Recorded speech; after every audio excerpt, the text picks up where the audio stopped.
저는 오늘 여러분들과 함께 너희의 하나님을 보라 하라, 이런 제목으로 은혜를 나누려고 합니다. 사람은 힘들어서 망하는 것이 아니라 위로를 못 받아서 망한다는 말이 있습니다. 위로의 중요성을 강조하는 표현입니다. 사람은 누구나 위로가 필요합니다. 여러분도 위로가 필요하시고, 목사인 저도 필요하고, 정치가도 필요하고, 나라를 이끌어가는 대통령도 위로가 필요합니다. 사람들은 위로를 받고 셈을 얻기도 하고 위로를 받으면서 어려움을 극복하기도 합니다. 오늘 본문 말씀은 위로하시는 하나님의 모습이 담겨져 있습니다. 이스라엘은 하나님을 떠나 이방신을 섬기고 범죄함으로 말미암아 북이스라엘은 아수르에, 남유다는 바벨론의 포로가 되었습니다. 포로라고 하는 것은 무엇 하나 내 의지대로, 내 주장대로 할 수 있는 것이 아무것도 없는 것이 포로입니다. 자신에게 주어진 권리는 물론이요, 목숨까지도 적군의 손에 달려있는 것, 이것이 바로 포로의 운명인 것입니다. 이스라엘 백성들이 바로 이러한 현실 속에 놓여져 있었습니다. 하나님께서는 오늘 1절 말씀에 가서 보면 이런 내 백성을 위로하라고 이사야 선지자에게 명령하십니다. 또 위로하되 그냥 위로하는 것이 아니라 그 위로가 백성들의 마음에 와닿도록 큰 소리로 외치라고 말씀하고 있습니다. 2절 말씀입니다. 제가 봉독합니다. 너희는 예루살렘의 마음에 닿도록 말하며 그것에게 외치라. 그 노역의 때가 끝났고 그 죄악이 사함을 받았느냐. 그의 모든 죄로 말미암아 여호와의 손에서 벌을 배나 받았느니라 할지니라 하시니라. 아멘. 저는 이 말씀을 읽으면서 특별히 이 부분에서 하나님의 사랑을 느낄 수가 있었습니다. 위로를 하되 그냥 단순히 귓가에 들리는 위로가 아니라 하나님의 말씀을 전하되, 하나님의 마음을 전달하되, 그냥 백성들의 귓가에 들려지는 정도의 음성이 아니라 그들의 영혼 깊은 곳에 닿을 정도로, 그들의 마음에 닿을 수 있을 정도로 큰 소리로 외쳐서 큰 소리로 그들을 위로하라고 말씀하고 있습니다. 저는 이 말씀을 보면서 한번 생각해 보았습니다. 여러분, 지금 이스라엘 백성들의 마음이 어떤 상태일까요? 그들의 마음은 지금 어떤 마음으로 얼룩져 있을까요? 지금 그들의 마음 속에는 포로가 되고 나라를 빼앗기고 고통과 절망 가운데 살아가는 이스라엘 백성들의 마음은 어떤 마음으로 가득할까요? 아마 상처로 얼룩진 마음일 것입니다. 죄책감과 실패감으로 얼룩진 마음일 것입니다. 상황을 바라보면서 꿈도 사라지고 낙심으로 가득한 그런 절망의 깊은 터널을 지나고 있는 그런 마음일 것입니다. 하나님께서는 이렇게 무너진 이스라엘 백성들의 마음에 향하여서 외치라고 말합니다. 이런 이스라엘 백성들의 마음을 위로하라고 말합니다. 아니, 하나님께서는 이렇게 갈기갈기 찢겨져 있는 이스라엘 백성들의 마음 속에 하나님의 위로가 머무기를 원하셨습니다. 그래서 큰 소리로 외치라고 명령하셨습니다. 사랑하는 성도 여러분, 우리에게 있어서 가장 중요한 것은 하나님의 마음입니다. 물론 우리에게 주어진 상황 중요합니다. 내가 어떤 상황을 지나느냐에 따라서 그 상황으로 인해서 내 삶이 때로는 기쁠 수도 있고 즐거울 수도 있는 것이 사실입니다.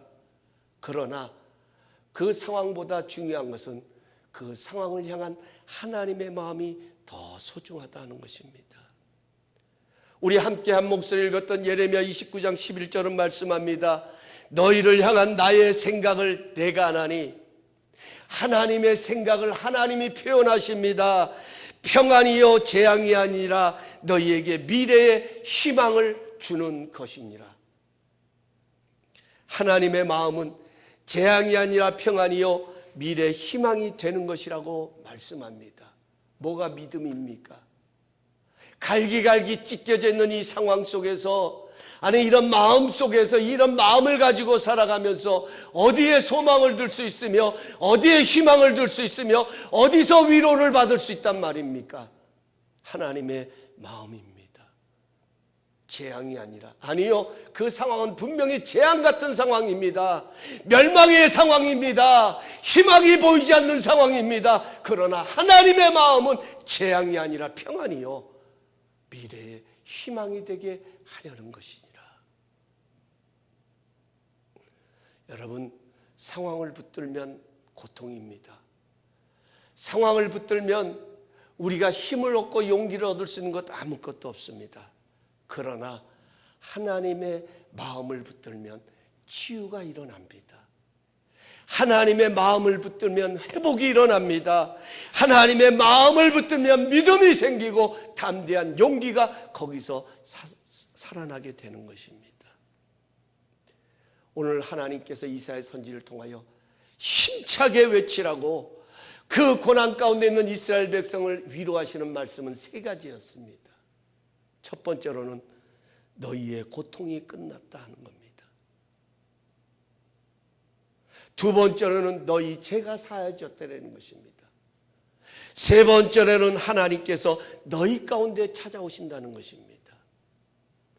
여러분, 이것처럼 큰 위로가 어디에 있겠습니까? 여러분, 왜 고난이 그렇게 힘듭니까? 내 힘으로 감당하기 어렵기 때문에 힘든 것도 있지만, 여러분, 그 고난 속에 하나님이 보이지 않기 때문에, 아니 그 고난의 상황이 마치 내가 하나님에게서 멀어져 있는 것 같은 그런 모습이기 때문에 그 고난이 힘들고 어렵지는 않습니까? 내일 끝나는 고통이라면 참을 수 있습니다. 오늘만 지나면 이 고난이 끝난다면 얼마든지 우리는 견딜 수 있습니다. 그런데요, 시간이 가도 세월이 흘러도 끝이 보이지를 않습니다. 그래서 지칩니다. 그래서 곤고해집니다. 그래서 마음이 갈기갈기 찢겨집니다. 그런데 그 고통을 잠잠하게 재우시는 하나님께서, 일어나는 풍랑도 말씀으로 재우시는 그 하나님께서 이제 너희의 고통이 끝났다라고, 그 끝자락이 다가오고 있다고 하나님께서 말씀하시는 이 말씀이야말로 얼마나 큰 위로가 되어집니까? 죄로 말미암아 멸망할 수밖에 없는 이 내 안에, 내 삶 가운데 하나님께서 찾아오신다고 하는 것, 이것처럼 큰 위로가 어디에 있습니까? 아무리 어두운 사망의 음침한 골짜기에도 생명의 빛이 비추면 소생함이 일어난다라고 말씀하지 않습니까? 아무리 내 인생의 삶이 고난의 연속이고 고통의 시간을 지나고 있어도 그 삶에 하나님이 함께 하시면 그 사망의 음침한 골짜기에서도 노래할 수 있는 것이 우리가 누리는 축복입니다. 은혜입니다. 하나님께서 위로하십니다. 이사야의 선지를 통해 그 말씀을 대언하게 하십니다. 그래서 이사야는 이렇게 말하고 있습니다. 3절입니다. 외치는 자의 소리여 이르되 너희는 광야에서 여호와의 길을 예비하라. 사막에서 우리 하나님의 대로를 평탄하게 하라. 골짜기마다 도두어지며 산마다 언덕마다 낮아지며 고르지 아니한 곳이 평탄하게 되며 험한 곳이 평지가 될 것이요 여호와의 영광이 나타나고 모든 육체가 그것을 함께 보리라. 이는 여호와의 입이 말씀하셨느니라. 여러분, 고통의 끝이 다가옵니다. 이것은 진리입니다. 여러분, 우리는 지금 끝을 향하여 달려가고 있는 겁니다. 우리의 상황이 어떤 상황 속에서 우리는 그 자리에 머물러 있는 것 같지만 그것이 영원하지 않습니다. 반드시 그 모든 것은 끝이 있습니다. 고통도 끝이 있고요. 아니, 우리가 누리고 있는 행복도 끝이 있습니다. 중요한 것은 그 끝자락이 주님의 손안에 있다고 하는 것, 이것이 축복입니다. 이것이 승리인 것입니다. 지금 우리의 그러한 멸망할 수밖에 없는 그 인생의 삶 속에 하나님이 찾아오신다. 가장 큰 위로 아닙니까? 병들어 죽어가고 있는 그 인생을 향하여 당신이 살 길이 있습니다. 여러분, 이것처럼 큰 위로가 어디에 있겠습니까? 이것처럼 큰 기쁨의 소식이 어디에 있겠습니까? 살 길이 있다는데요. 하나님께서 내 인생의 삶에 들어오신다는데요. 아니, 그것이 다 마치 언제 끝날지 모르는 그런 상황이었는데 그런 상황 속에 하나님이 찾아오신다는 거예요. 그래서 이사야는 말합니다. 그 하나님을 준비하라는 겁니다. 예비하라는 말은 준비하라는 거예요. 마치 귀한 손님이 찾아오면 먼저 온 집안을 깨끗하게 정리하고 맞이하듯이 사막의 길 같은 우리의 마음, 이런 모습 저런 모습을 갈기갈기 찢겨진 그 마음에 하나님이 임하실 수 있도록 마음으로 사모하고 기대하고 준비하라는 것입니다. 사랑하는 성도 여러분, 우리의 심령이, 그래야 우리의 상황도 이스라엘 백성들을 같이 이런 곤고한 상황을 거할 수도 있지만, 그러나 우리의 심령이 언제나 사모하는 심령이 될 수 있기를 예수님의 이름으로 축원합니다. 사모하는 심령입니다. 사모하라는 거예요. 하나님의 입에서 나온 말씀이니까, 하나님의 약속이니까, 하나님의 위로니까 너희는 그 길을 예비하라, 준비하라, 사모하라는 거예요. 여러분, 사모함이 뭡니까? 주실 은혜를 담기 위해 그릇을 준비하는 것입니다. 성경을 읽어보면요, 하나님의 일하시는 방법이 참 독특합니다. 세상의 방법과 하나님의 방법이 너무나도 다르다는 것을 참 많이 느끼게 됩니다. 예를 들면요, 여러분, 세상은 어떤 일을 할 때 갖추어져야 일을 합니다. 완전해야 그 일에 도전할 수 있습니다. 완전해야, 완벽해야 그것을 가지고 할 수 있다 없다를 평가합니다. 그런데 하나님의 일하시는 방법은 씨앗에서부터 시작됩니다. 하늘의 미랄이 땅에 떨어져 썩어 죽음으로 인하여서 많은 열매를 맺는 것처럼, 여러분, 씨앗은 생명이 있습니다. 그러나 그것은 완성품이 아닙니다. 미완성품입니다. 그 미랄이, 그 씨앗이 땅에 떨어져서 열매를 맺어가는 이 모습, 이것이 바로 하나님의 일하시는 장면이라는 거예요. 모습이라는 것입니다.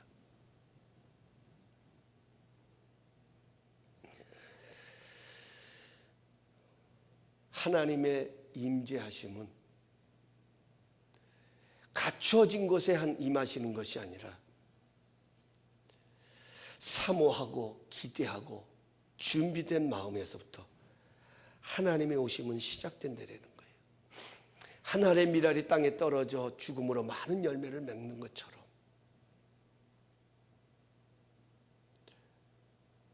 찬란한 하나님의 영광은 화려한 곳에 비추는 것이 아니라 병들고 상한 심령이지만 하나님의 오심을 준비하는 그곳에 역사하신다는 거예요. 그래서 우리는 준비하는 신앙인이 돼야 돼요. 항상 이런 신앙의 태도를 가져야 돼요. 기대하고 사모하고 바라보고, 이게 준비하는 거예요.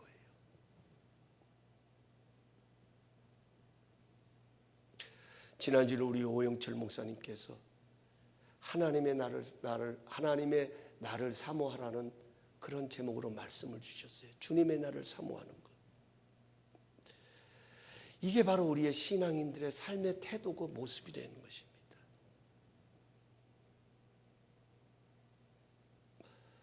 우리가 예배를 드려도 그래서 준비하는 예배가 소중한 거예요.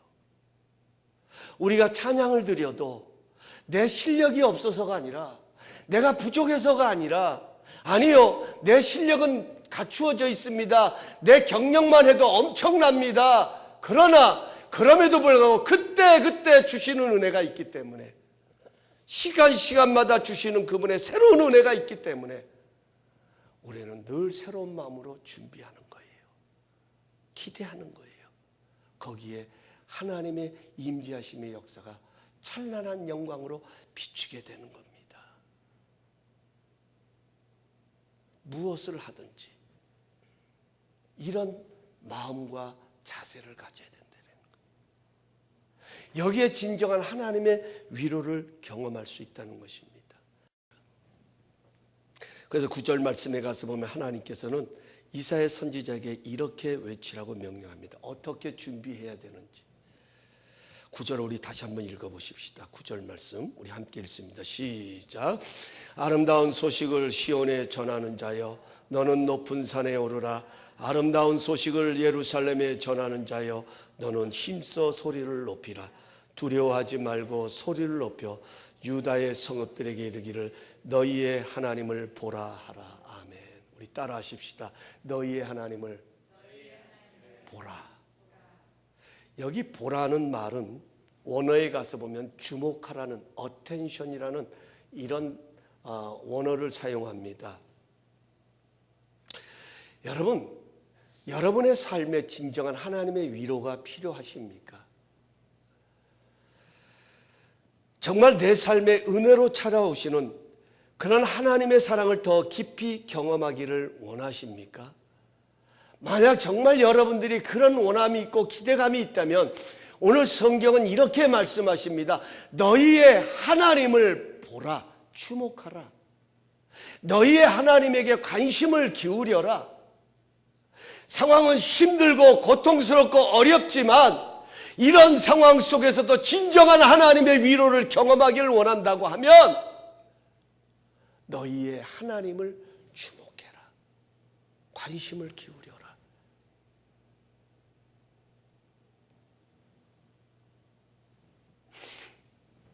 여러분, 그래서 어렵고 힘들수록 하나님을 더 깊이 묵상해야 되는 거예요. 여기 집중한다고 하는 것, 바라본다고 하는 것, 여러분 뭐 하나님이 우리 눈에 보이는 게 아니잖아요. 어떻게 하나님을 바라볼 수 있습니까? 어떻게 하나님께 더 집중할 수 있습니까? 어떻게 하나님께 더 관심을 가질 수 있습니까? 하나님을 더 묵상하는 거예요. 그 하나님은 어떤 하나님이신지. 그래서 이사야 선지를 통해 하나님 말씀하시잖아요. 나의 하나님이 아니라, 김 목사의 하나님이 아니라 너희의 하나님을 바라보라고. 너희의 하나님을 주목하라고. 내가 믿는 하나님을 주목하라고. 내가 믿고 의지하는 그 하나님을 바라보라고. 하나님은 말씀하십니다. 힘차게 외치라고 말합니다. 여러분이 믿고 의지하는 하나님은 어떤 하나님이십니까? 내가 믿고 또 의지함은 내 모든 형편 아시는 주님, 늘 돌보아 주실 것을 나는 확실히 믿네. 여러분, 찬송가를 지은 작사가는 내가 믿고 의지하는 하나님은 그런 하나님이라고 노래하잖아요. 그렇다고 하면 여러분은 어떤 하나님을 노래하실 수 있겠습니까? 오늘 여기 가서 보면 이렇게 말씀합니다. 10절에 가서 보면 보라, 보라라는 단어가 또 한 번 반복됩니다. 주목하라, 어텐션하라, 집중하라, 모든 생각과 눈을 여기다 모아라 하고 난 다음에 주 여호와께서 장차 강한 자로 임하실 것이요. 지금 이스라엘 백성들을 찾아오실 하나님은 어떤 하나님이시냐? 강하신 하나님이라는 거예요. 할렐루야. 여러분, 왜 포로가 됐습니까? 불순종했기 때문에요? 범죄했기 때문에요? 왜 범죄했습니까? 왜 불순종했습니까? 쭉 내려가서 보면 그 바탕에 뭐예요? 연약해서 그래요. 약해서 그래요. 마음이 약해서 그래요. 힘이 없어서 그래요. 여러분, 왜 인생이 고달프십니까? 내 힘으로 감당하기는 너무나도 어렵고 힘들어서입니다. 그러나 그 모든 것보다 강하신 하나님이 계시다고 하는 것, 이것이 얼마나 큰 힘이고 능력이 되느냐 하는 것입니다. 강한 자로 임하시는 하나님,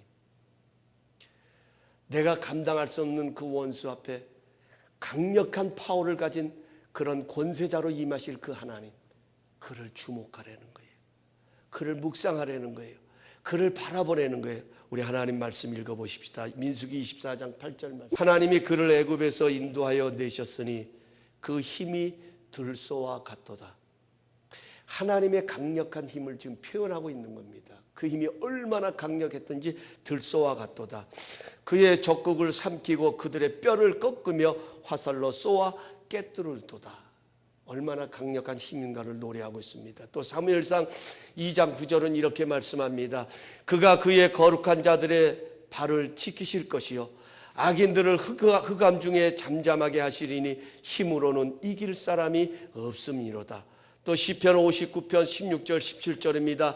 나는 주의 힘을 노래하며 아침에 주의 인자하심을 높이 부르오리니 주는 나의 요새이시며 나의 환난 날의 피난처이십니다. 나의 힘이시여 내가 주께 찬송하리니 하나님은 나의 요새이시며 나를 긍휼히 여기시는 하나님이십니다. 여러분, 하나님을 바라본다고 하는 것은 하나님의 강하심을 묵상하는 것입니다. 나는 비록 약하나 우리 주는 강하다. 나를 위로해 주는 주님 곁에 가까이 가려네. 주님 곁에 가까이 나는 가기 원하네. 나를 도와주시는 주님 곁에 가까이 가려네. 또 우리 찬송가 585장에도 있죠.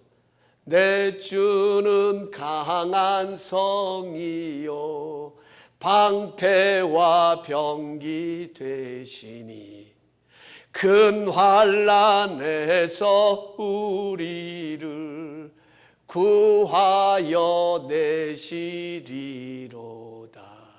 할렐루야. 사랑하는 성도 여러분, 하나님의 강함을 많이 묵상하십시오. 이 세상을 이긴 믿음의 사람들은 바로 이 하나님의 강함을 많이 묵상한 사람들입니다.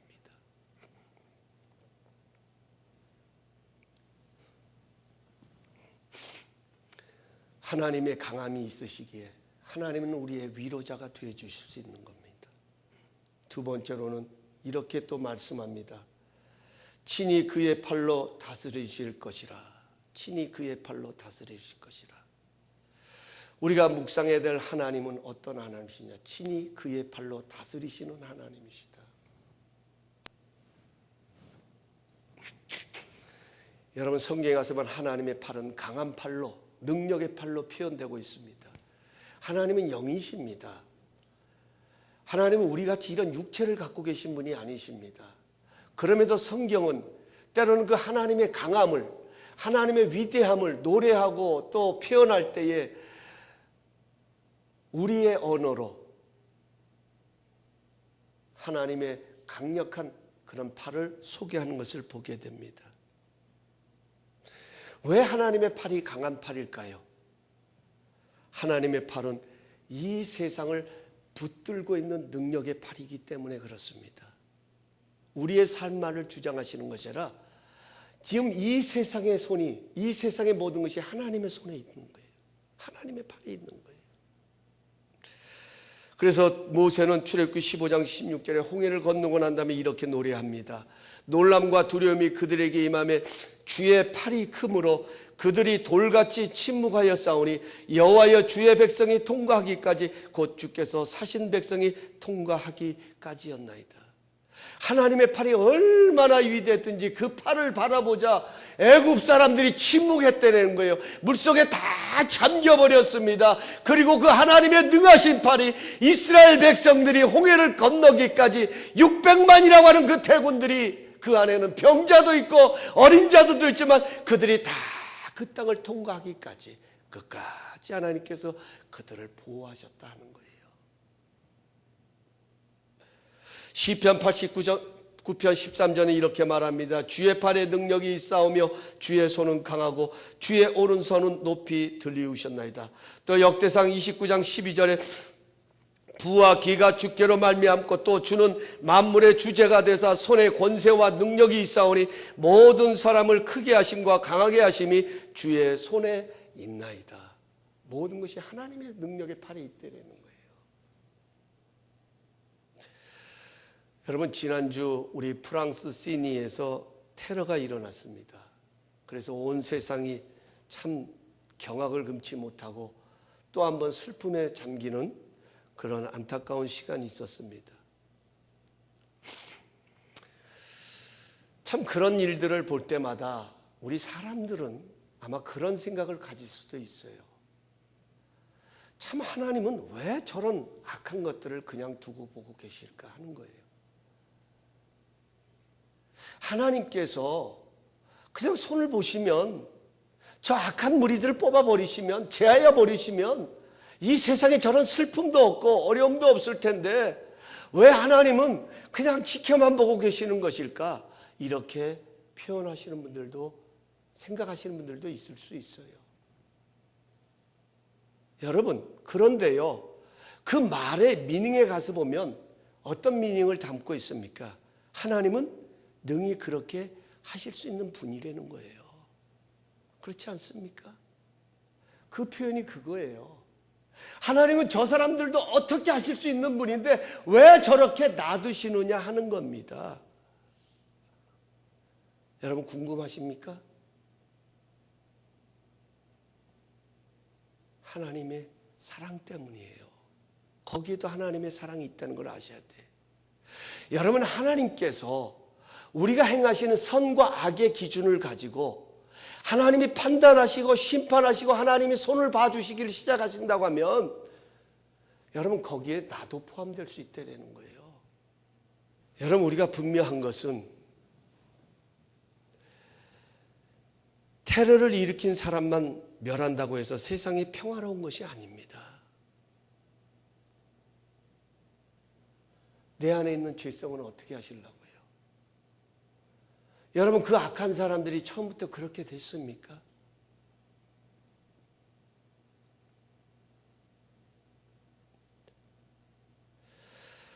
여러분, 그렇다면 나도 죽어야 돼요. 다 죽어야 돼요. 그래서 하나님께서는 하나밖에 없는 독생자를 이 땅에 보내주신 거예요. 은혜로 말미암아 하나님의 자녀 삼아주시고 그 안에서 우리를 새롭게 변화시켜 가시는 거예요. 하나님은 지금도 그 능하신 팔로 이 세상을 붙들고 계시는 거예요. 주관하고 다스리고 계시는 거예요. 내가 원하는 대로 해주시고 그냥 작살낼 사람들 작살내고, 그러기 때문에 하나님의 팔이 능한 것이 아니라, 여러분, 모세는요 그냥 그 백성을, 동족을 사랑해가지고 자기 동족을 괴롭히는 그 애굽 사람을 보다 못해서 먼저 주먹이 갔잖아요.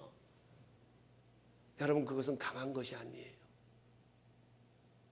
강한 것은 다스릴 줄 아는 것이 강한 거예요. 다스릴 줄 아는 거. 하나님은 지금도 그 강한 팔로 다스리고 계신다는 거예요. 오로지 그 능하신 팔에 안기는 사람이 축복이다. 주의 친절한 팔에 안기세 우리 마음이 평안하리니 항상 기쁘고 복이 되겠네.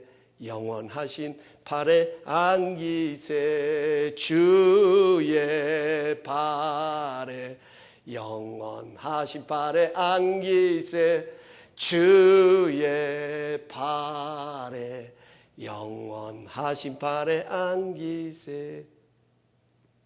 할렐루야. 뭐 숫자가 얼마 안 돼서 제가 찬양을 잘 못해서 그런지 보통 이렇게 찬양으로 막 박수도 나오잖아요. 여러분, 두 번째로 하나님은 능하신 팔로 우리의 모든 것을 다스리고 계십니다. 그 하나님을 주목하려는 거예요. 그 하나님을 묵상하려는 거예요.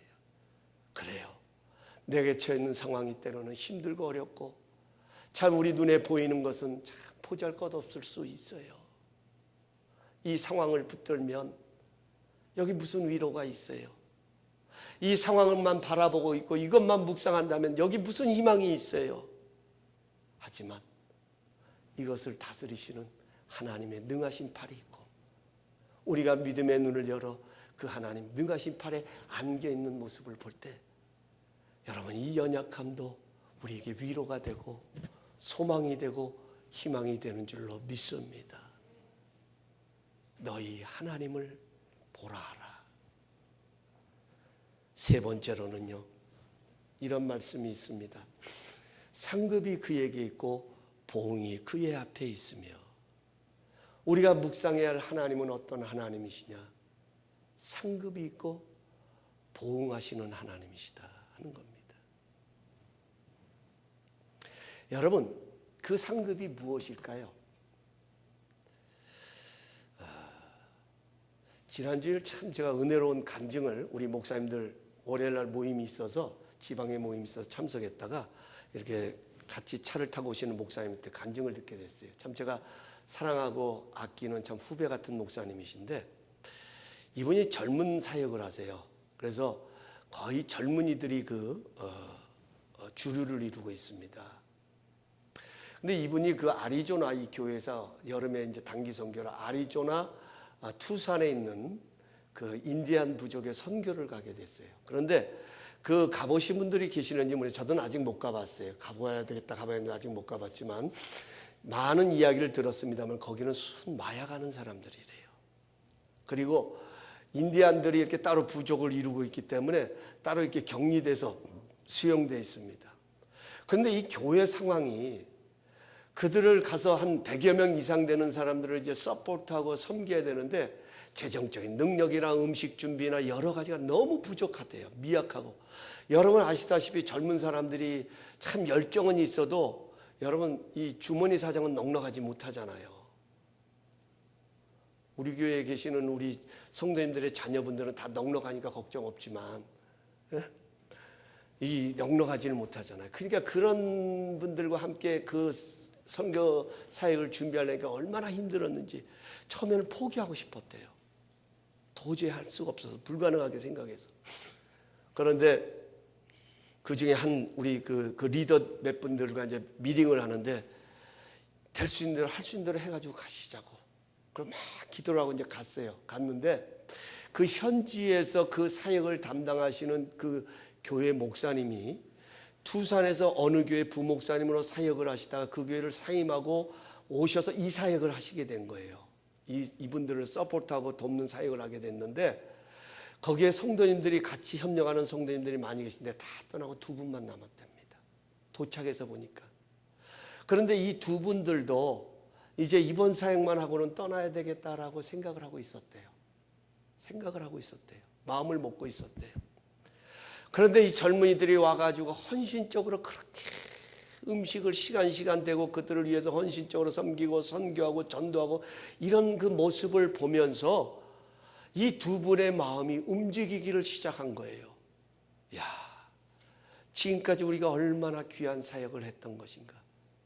그 전에 똑같은 사역을 했는데 그 전에는 그것을 너무나도 지치다 보니까 너무나도 힘이 들다 보니까 너무나도 힘들다 보니까 그것을 몰랐던 거예요. 보이지가 않았던 겁니다. 그러나 그 청년들의 그 헌신과 열정이 눈에 보이기를 시작하면서 바로 자기들이 그 사역을 했다는 것을 생각하니까 얼마나 그것이 감사하고 얼마나 자신들의 삶이 가치가 있고 의미가 있는지 거기서부터 그들이 생각이 바뀌었다는 거예요. 그래서 목사님께 그렇게 말씀을 하대요. 목사님, 사실은 저희들이 이만저만해서 그만하려고 했었는데 목사님 교회 청년들과 목사님의 섬기신 이 모습을 보면서 아닙니다. 우리가 다시 하렵니다. 용기를 내서 하렵니다. 다시 힘을 내서 하려고 합니다. 그 대신 한 가지만 약속해 주세요. 내년에 꼭 다시 오겠다고 약속해 주세요. 그러면서 그 목사님이 이런 이야기를 하시는 거예요. 목사님, 너무 감사했어요. 너무 고마웠어요. 우리는 도저히 할 수 없다라고 생각했는데, 나는 도저히 안 된다고 생각했는데, 부족하다라고 생각했는데, 하나님께서는 이미 그 부족함을 통하여 약함이 강함이 되게 하시는 그런 은혜를 베풀어 주셨어요. 그래서 제가 그랬어요. 이거 나한테만 얘기하지 말고 이따 내가 커피 마시면서 얘기할 시간 줄 테니까 내가 얘기할 때가 꼭 나누라고. 약함이 강함이 되게 하시는 것. 이게 하나님의 일하심이에요. 내가 뭔가를 큰 거를 해서 하나님이 보상하시는 것이 아니라, 아니요, 나는 할 수 없었어요. 이게 뭐야? 이거로 무슨 일을 할 수 있단 말이야? 난 사람이 아무리 애쓴들, 난 사람이 아무리 몸부림친들 뭐가 달라지겠어? 그러나 사랑하기 때문에, 그러나 내게 주어진 것이기 때문에 최선을 다하는 그것을 통하여 하나님께서는 또 쓰러져 가고 있는 한 사람을 일으켜 세우셨다는 거예요. 이게 하나님이에요. 우리가 묵상해야 할 하나님이에요. 이것이 우리가 바라봐야 할 하나님입니다. 이것이 우리가 주목해야 되고 집중해야 할 하나님입니다. 그렇습니다. 여러분이 얼마나 많은 것을 가져서 오늘 여기까지 오시게 되셨나요? 약할 때 강함되게 하시는 하나님. 오히려 그 연약함이 주님의 능력이 머물게 하셔서, 바울의 가시가 오히려 주님의 능력이 머물게 하셔서 그 약함이 강함에 되게 하시는 하나님. 이게 하나님의 보상이에요. 여러분, 우리의 삶을 한번 돌아보세요. 우리의 가정 속에 있는 문제들을 보세요. 그 문제 자체만을 놓고 보면 정말 스트레스입니다. 힘듭니다. Why me? 왜 내가 이런 일을 당해야 되는지, 내가 뭘 잘못했는지 따지고 묻고 싶기도 합니다. 그런데 하나님께서는요, 오히려 그 약함 때문에, 그 문제 때문에 나를 만져주세요. 나를 다듬어 가세요. 나를 더 성장시키세요. 내 생각을 더 넓혀가세요. 아니, 하나님의 그 깊으신 사랑을 더 깨닫게 하세요. 그래서 우리 인생의 광야의 학교가 필요하다 하는 이야기를 하지 않습니까?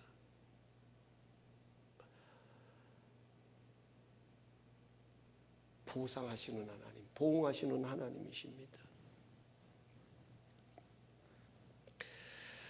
이제 말씀 맺겠습니다.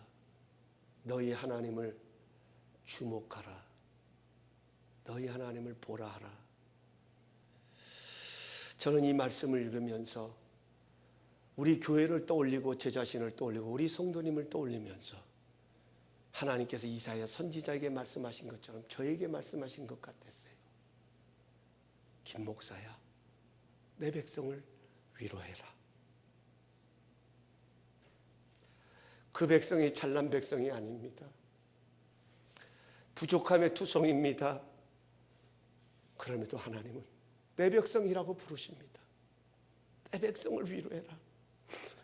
위로하되 그냥 위로하지 말고 그들의 마음에 와닿도록 큰 소리로 힘차게 위로해라.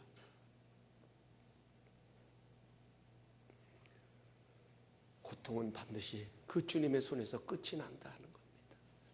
그 하나님이 인생이, 그 하나님이 내 삶 속에, 그 문제 속에, 그 연약감 속 고통 속에 찾아오면 그 고통은 더 이상 고통이 아니라는 겁니다. 그 하나님이 찾아오신다는 것입니다.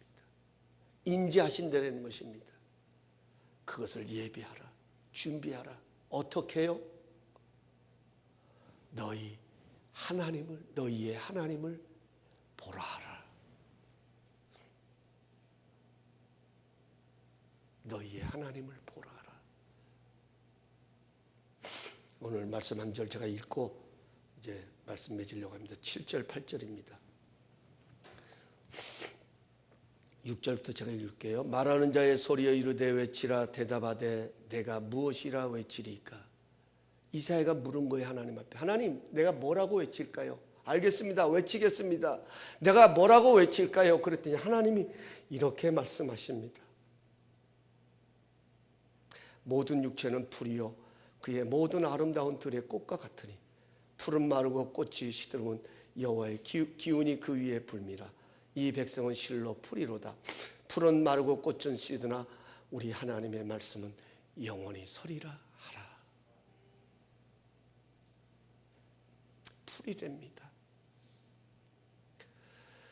아무리 잘났고 아무리 똑똑하고 아무리 멋진 인생이라도 하나님 보시기에는 풀이랍니다. 시들은 꽃이랍니다. 우리 인생은 한계가 있다는 것입니다. 세월이 갑니다. 어느덧 그 청춘이 흘러가고 내 얼굴에 주름살이 생기기를 시작합니다. 이게 우리의 인생입니다. 영원하니 젊을 것 같았는데, 아니 영원히 자신감이 넘칠 것 같았는데 어느덧 내 삶이 참 곤감으로 가득한 것.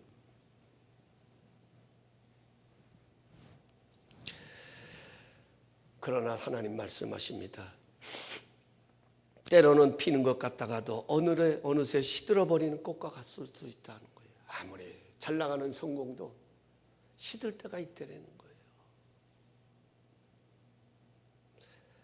하지만 우리의 진정한 위로자 되시는 그분의 말씀은 영원하기 때문에 목마른 법이 없고 오히려 시냇가에 심겨진 나무가 시절을 쫓아 과실 맺은 같이 하는 일마다 형통하리다.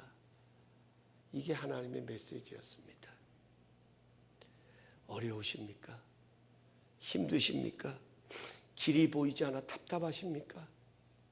어떻게 해야 될지 막막하십니까? 언제 이것이 끝날지 희망이 보이지 않으십니까? 오늘 하나님의 위로의 말씀을 붙드시길 바랍니다. 눈을 들어 너희의 하나님을 보라 하라. 바로 그때가 하나님을 주목할 때입니다. 바로 그때가 우리 하나님은 어떤 하나님이신가를 다시금 새롭게 바라볼 때입니다. 나의 한계가 바로 그런 모습입니다.